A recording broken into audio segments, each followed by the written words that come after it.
What up, Pittsburgh Steel fans? Matty P, Shannon White for another series, another week of Steelers Global Perspective. Shannon, my man, how are you doing? I'm doing wonderful. Like I was telling you before we started, I said, I got my workout in and everything, and I said, I come in, going to sit down and relax to talk some Steelers football with my buddy, my brother Matty. I love it. Well, I'm recovering from a cold and hopefully a flu or whatever the frick it is. But hopefully I can get a workout in tomorrow. I'm excited by that. But I'm more excited to talk about Steelers with you right now. We were just talking off air. We were going to talk about Pickens because you wrote a great article with Fan First Sports this week about George Pickens. But as part of that conversation, I think it's really pertinent to talk about the said rumors around the Steelers and Michael Thomas and there's guys you've mentioned other guys you mentioned as well. I've been really high on Hunter Renfrow. So I thought it was a good way to talk about what Pickens might be or not be, his floor and his ceiling this week. It'd actually be really important first to talk about, do the Steelers need another big name wide receiver, or at least another name at wide receiver that's got a bit more proven performance than what they've got on the roster right now. Also noting they did bring in Scotty Miller to a lot of fans' ire in the last few weeks. And what type of receiver do they need to be bringing the door? Do they need to be bringing in two wide receivers? That's another consideration as well. So you're getting into full flight. I want to throw back to you to go back into full flight about wide receivers. Well, to me, I think we have to look at, maybe I'm looking at the Steelers this season different than ever a lot of people. And I said it last night on the Pump Your Brakes podcast. I know I'm going to piss off a lot of fans. But I'm very honest, and in my opinion, this Steelers team is towards the back end of a rebuilding process. Until they decide on a quarterback, you have to have a franchise-capable guy to win a Super Bowl. I mean, it's happened, without one, but very seldom. To me, they have to decide on that quarterback position. The next thing they have to do is they have to decide, is George Pickens capable of being your wide receiver one? Because this is not a talent issue. This comes down to a maturity issue, and it comes down to a work ethic. The dude has all the talent in the world. He's sensational. He's working with the route god right now. And to me, that shows that he realizes, hey, this is my year. This is year 3. I'm coming in. I'm going to be wide receiver one. I'm going to be fully committed to running a full route tree, do everything, because in Arthur Smith's offense, that wide receiver one gets even more targets than 2, 3, and 4 on the depth chart combined. And Pickens has a great opportunity.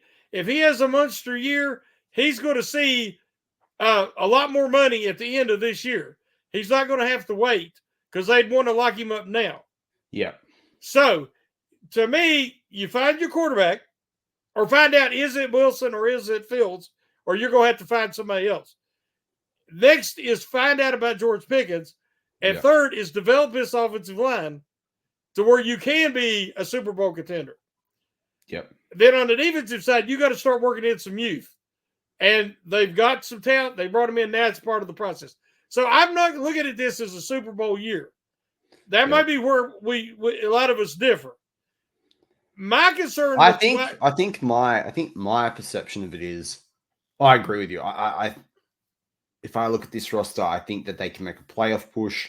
I don't know whether they are Super Bowl, but I'm not going to sit here and say they can't make the Super Bowl. Like that's my thing. Like I'm not like the fans can't slam me out there as being a hater. I think there are a couple of pieces off being a Super Bowl caliber team. If you get, let's say the Steelers are very fortunate and Peyton Wilson balls out. He's every bit as good as we think he is. He gets in there with Patrick Queen and they shut down the middle, and the defense, it works out that one of these guys that they're hoping can be cornerback 2 really comes forward, and these other guys develop, because I know we're going to talk about that later. But if everything falls into place, like kind of with the Houston Texans last year, if it all falls into place, yes, the Steelers can be there. I'm just saying, realistically, from the outside looking in, I don't think it's more next year. But Yeah. again, it's going to have to depend on that quarterback situation. Yep. But as far as receiver, I think they've got a ton of the guys that are very similar. That they've got it covered. I think Roman Wilson, I said last night that I think that the Wilsons are going to define this season. Russell Wilson, Roman Wilson, Peyton Wilson. Yeah. I think that Roman Wilson's better than advertised. I think Peyton Wilson was the steal. You put those two together, you're impacting both sides of the ball. So you've got a lot of guys with experience. To me, you mentioned who was the wide receiver, Renfro? Yeah. To me, Scotty Miller is the cheap version of Renfro. I actually think he's faster, and I think he could get open and be more of a big play threat than Renfro. Well, I think Scotty Miller has got definitely. I mean, he's faster. I don't think he's got the route tree, the hands, or the acumen that Renfro. But that's not how they're going to use him.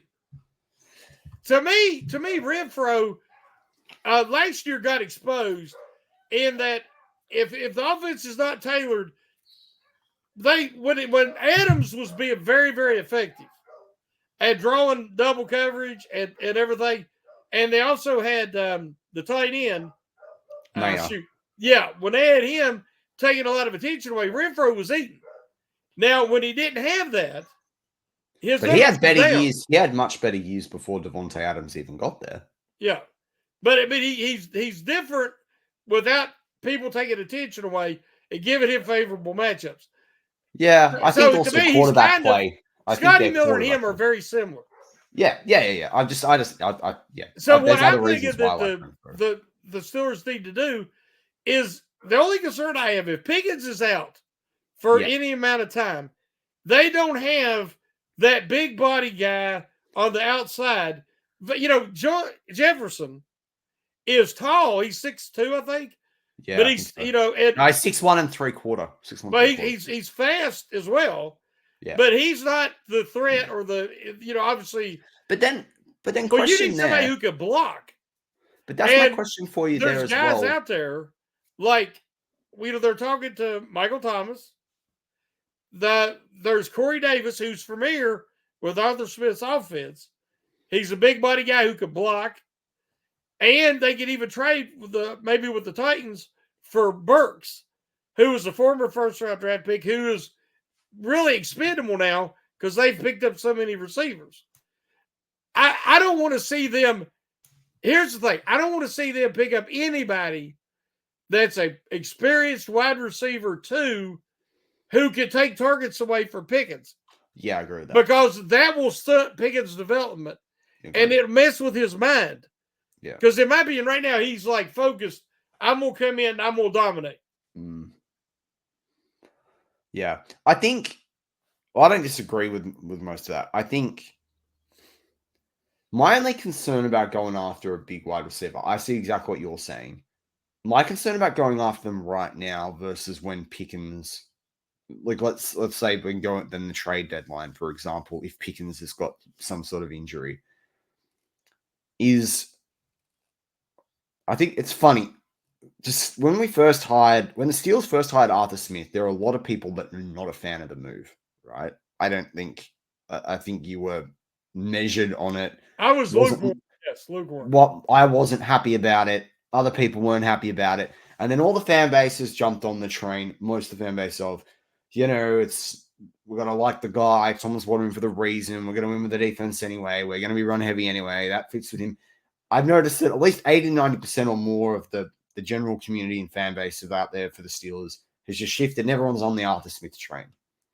But one of my knocks on Arthur Smith is how the freaking heck they could not get Drake London to cook in that offense, or Pitts to cook in that offense. Now, the reasons why are two separate things. Yeah.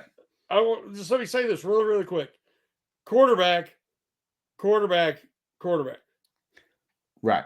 But he was working with Tannehill, who was a functional professional, and then he had Mariota and he had Ritter. Yeah. And I mean, I want your opinion, but in my opinion, the quarterback position they had skill position. They had the offensive line. They did not have the quarterback. Totally, right? And that's the same. It's the same analogy I use when I talk about Renfro, particularly. I don't like the idea of Michael Thomas, who is the rumor for the Steelers, because I think he's slowed down tremendously, and he's not healthy for half the game. So you're paying for someone for the playoffs, and at that point, it's a Super Bowl team that's luxury pick for him. In fact, the Bills should be looking at getting Michael Thomas. That is the perfect that's the perfect spot for someone like that guy. But my point with Drake London is that the cost of getting a big wide receiver, like they had a chance. They should have got DJ Chalk. You and I have talked about him. I've talked about him on a live with different people. That was the big bodied guy that was like a cheap Mike Williams. You know, apparently they looked at maybe getting Mike Williams. He was too expensive. He's too old. He's too unfit. Good, right? But they should have got DJ Chalk. They made a mistake there. In my mind, the Steelers made a mistake. They could have got a backup to Pickens. They could have got a guy that they could have worked in creatively. That's a mistake.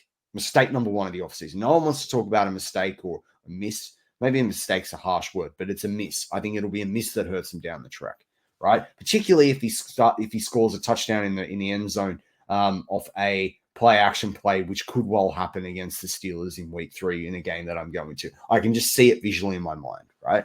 But like going back to Arthur Smith, and I know you talk about the quarterbacks in how they've used, but like my concern is that he did rely a lot. I mean, obviously last year he didn't have him because of the betting situation, or was it the year before? But one of the things that helped Drake London have a decent rookie year was he had Calvin Ridley there, right? Mm-hmm. And this is why I don't, whether it's Scotty Miller, Van Jefferson, I'm going to park Roman Wilson to the side because he's a rookie. It's a different lens. But every other wide receiver that they have other than Pickens, I don't see someone that I'd be comfortable giving 50 targets to for the year.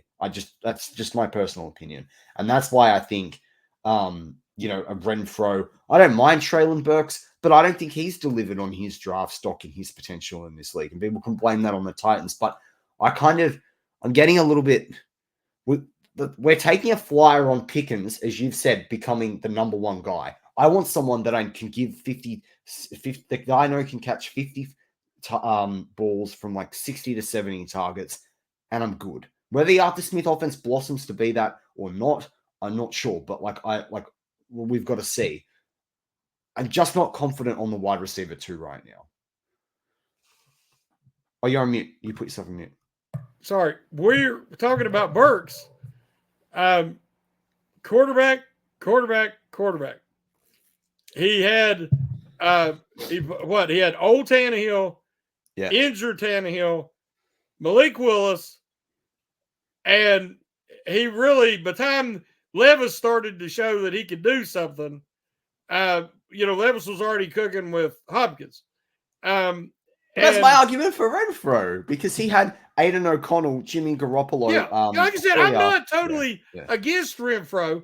What I'm saying is we've already got Renfro light. Yeah, it's Scotty Miller. But I just don't trust Scotty Miller for 50. I don't trust Scotty Miller for 50 catches for the year. But see, I don't want any of them to get that. I want it spread out. I want him to use each guy differently. I want to see if Calvin Austin makes the team. I want him to utilize that speed. And, when we're trying to do the RPOs, let's say with Fields in these certain packages we've talked about, I want him to utilize that. He can run it out of the backfield. Roman Wilson can run it out of the backfield. They can line him up all over. Scotty Miller can do the same thing he did for Tampa. There's a lot of variety here. Yeah. I'm not wanting 2 set guys. It's got to be Pickens and somebody. I want it to be Pickens and a lot of bodies. I want it to be versatile and creative. And I think it can be. But Burks would be that guy that if you had to move him into a position and have him play, try to be a fill-in for Pickens for a few weeks, I would feel better. Yeah. With a guy with that size and that talent. Yeah, I was high on Treylon Burks coming in. I thought it was a really astute pick by the Titans. I don't. Well, it makes sense with that offense, with his blocking, his size, his power. But again, he never played with prime Tannehill.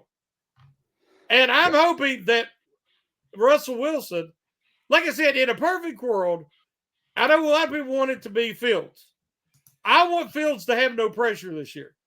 I want Wilson to be that veteran, experienced guy that will operate the offense effectively, and then have Fields be like that, come in for a series or two and utilize his running ability and his talents, and let him develop and gain his confidence back. Because last year he looked like a lost ball in high weeds at times with the Bears. As somebody was talking about, his eyes was all over the place. His eyes were doing this. He wasn't relaxed and calm and in a zone, watching the field, covering the field. So this year is very important from that quarterback position. Yeah, I think as well, if it is Russ, I think we're going to see more. I think we are going to see more of the spread of the ball against Arthur Smith. I was just looking up the exact stats of it. And this is where everything you and I have said, I know that there's someone that's going to comment or will have already commented by the time I get to this point. They'll be like, but what about Pat Freiermuth, right? And I think it's funny because, like, if you look at, like, prior to Metcalf, and I think Pickens is more like a Metcalf than any of these guys, but in 2016, which was one of Russ's best passing years, the Seahawks, Doug Baldwin, who actually had a comparison of Roman Wilson to Baldwin, and I kind of like that this week. But Doug Baldwin had 1,128 yards. Jimmy Graham had 923 yards at tight end. Tyler Lockett had 597. Jermaine Kearse had 510. Paul Richardson had 288. And then, you go into the rest. But that could be very much how the sort of spread we see with the Steelers, quite easily. I really believe that Pickens is on the cusp of having a breakout season, and he's going to solidify himself as wide receiver one. And the only thing I see stopping him is they bring in the wrong guy that gets in his way and takes some of his targets, but worse than that, affects his focus, and he's not feeling like, hey, I'm number one here, and there's somebody competing for that position and targets. And you know how he's handled that in the past. I'm hoping that we can get the mature George Pickens this year. You know what?